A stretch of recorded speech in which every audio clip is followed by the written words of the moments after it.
Every Ram owner knows how to hook up a trailer. Almost none of them know what to do in the 30 minutes after they unhook it. That gap is where transmission failures happen. Not on the highway, not under load. In your own driveway after you've already done the hard part, because of 4 specific things Ram owners do after every tow that are slowly destroying the most expensive drivetrain component in their truck. A transmission replacement in a Ram 1500 runs $3,200 to $5,500 installed. In a Ram 2500 or 3500, you're looking at $3,800 to $6,500 depending on whether you're running the 68 RFE or the ASIN. Neither number includes the downtime, the rental vehicle, or the reality that a transmission failure rarely announces itself with enough warning to plan around it. It just stops working, usually at the worst possible time. I'm going through the 4 things you should never do after towing your Ram, why each one damages your transmission specifically, and exactly what to do instead. This applies to every Ram towing platform, as the 1500 with the 8 HP 708 speed, behind the 5.7 Hemi, and the heavy-duty 2500 and 3500 running the 68 RFE or the ASIN behind the 6.7 Cummins. Different transmissions, same mistakes, same damage. Mistake number 1. Turning the engine off the moment you arrive at your destination.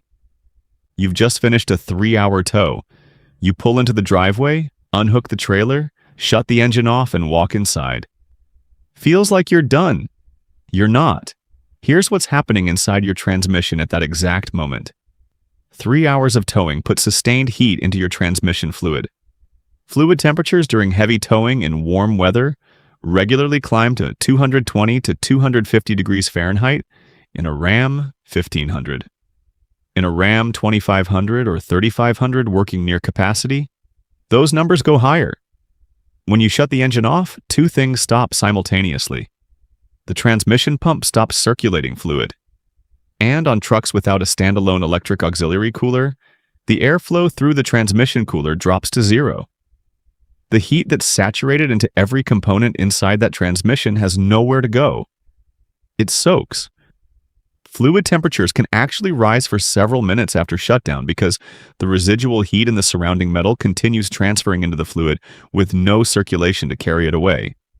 That heat spike after shutdown is called heat soak, and it's one of the most damaging things that happens to transmission fluid on a regular basis in working trucks. Here's what heat soak does over time. Transmission fluid has a thermal breakdown threshold. Push it past that threshold repeatedly, and the fluid loses its viscosity stability, its lubrication properties degrade, and the additive package that protects your clutch packs and valve body gets consumed faster than the service interval accounts for. The 8 HP 70 in your Ram 1500 is a precision unit with tight tolerances throughout the valve body. It does not tolerate degraded fluid well. The 68 RFE and the heavy-duty platform has a documented history of failure when fluid maintenance is neglected. Heat soak after every tow accelerates that degradation, whether the drain interval looks fine on paper or not. The fix costs you nothing except 5 minutes. After you arrive and unhook, let the engine idle for 5 to 10 minutes before shutdown. Keep the transmission in park with the engine running. This keeps the transmission pump circulating fluid through the cooler, keeps airflow moving through the cooler if you have a fan-cooled setup, and allows temperatures to drop to a safe range before everything goes static. 5 minutes of idling after every tow protects a $4,000 transmission. There is no logical argument against doing it. Mistake number 2. Ignoring transmission fluid temperature before you shut down. This is mistake number 1, taken one step further, and it applies especially to Ram owners doing serious towing work. Fifth wheel operators, gooseneck haulers, anyone regularly working in the upper range of their truck's rated capacity. Your Ram has a transmission temperature gauge or a transmission temperature readout accessible through the instrument cluster. Most owners have never looked at it. Here's the deal. Normal operating transmission temperature in a Ram under light driving conditions runs between 170 and 200 degrees Fahrenheit. Under sustained towing load and warm ambient temperatures, that number climbs. The critical threshold for ATF plus 4 fluid used in the 68 RFE and the ZF fluid used in the 8 HP 70 is approximately 240 degrees. Above that temperature, both fluids begin breaking down at an accelerated rate. Above 270 degrees, you are doing measurable damage to seals, clutch material, and fluid chemistry. With every minute the transmission stays at that temperature. Here's the kicker. Most Ram owners who are regularly towing heavy have no idea what their transmission temperature is running because they've never set up the gauge display to show it. Before your next tow, set your instrument cluster to display transmission temperature. Know what your baseline looks like on a normal drive. Know what it looks like after an hour of towing on a flat highway. And know what it looks like after a mountain pass or a long grade in summer heat. If you arrive at your destination and your transmission temperature is above 220 degrees, do not shut the engine off. Keep it running and idling until that number drops below 190. That is your safe shutdown threshold.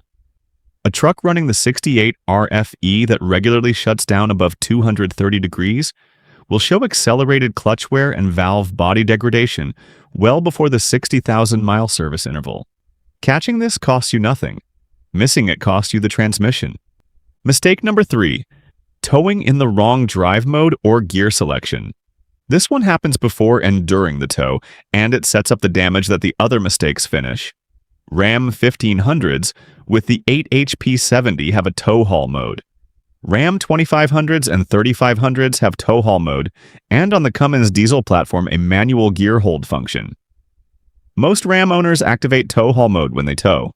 That part is correct. Here's where it goes wrong. Towhaul mode adjusts shift points and torque converter lockup strategy to reduce heat and transmission cycling under load. What it cannot do is compensate for a driver who is fighting it. The most common version of this mistake looks like this. Owner has Towhaul mode activated, they're climbing a long grade and the transmission is hunting between two gears, downshifting to maintain speed, then upshifting as the grade levels slightly, then downshifting again. Instead of letting the transmission manage it, the owner manually selects a lower gear hold to stop the hunting. That's actually the correct instinct. The mistake is waiting too long to do it. Every gear hunt cycle on a grade is a clutch pack engagement event. The clutch packs absorb the speed differential between the input and output during each shift. On a long grade, doing this repeatedly, those clutch packs are generating heat with every cycle. The correct approach is to select the gear hold before the grade. If you know a long climb is coming, manually select a gear that keeps the engine in its power band without hunting. On the 8HP70, that typically means holding 6th or 7th on a moderate grade rather than letting the transmission cycle between 7th and 8th. On the 68 RFE behind the Cummins, use the manual mode to hold a gear appropriate to the load and grade before the transmission starts hunting. You want the engine working, not the transmission. A diesel with torque to spare would rather spin at higher RPM through a grade than have the transmission shifting repeatedly under full load. The second version of this mistake is failing to use Towhaul mode at all, because the owner doesn't notice a difference in normal driving and assumes it doesn't matter. It matters every time. Towhaul mode alters torque converter lockup timing in a way that directly reduces heat generation inside the transmission. Running without it while towing is the thermal equivalent of towing with the transmission working harder than it needs to on every single shift event for the entire trip. Mistake number 4, neglecting the transmission cooler. This is the mistake with the longest runway before it becomes a visible problem, and the highest repair cost when it finally does. Every Ram that leaves the factory with a tow package includes a transmission cooler integrated into or attached to the radiator circuit. That cooler is doing the single most important thermal management job in your drivetrain when you're towing. Most Ram owners have never looked at it, never cleaned it, and have no idea whether it's functioning at full capacity. Here's what degrades a transmission cooler over time.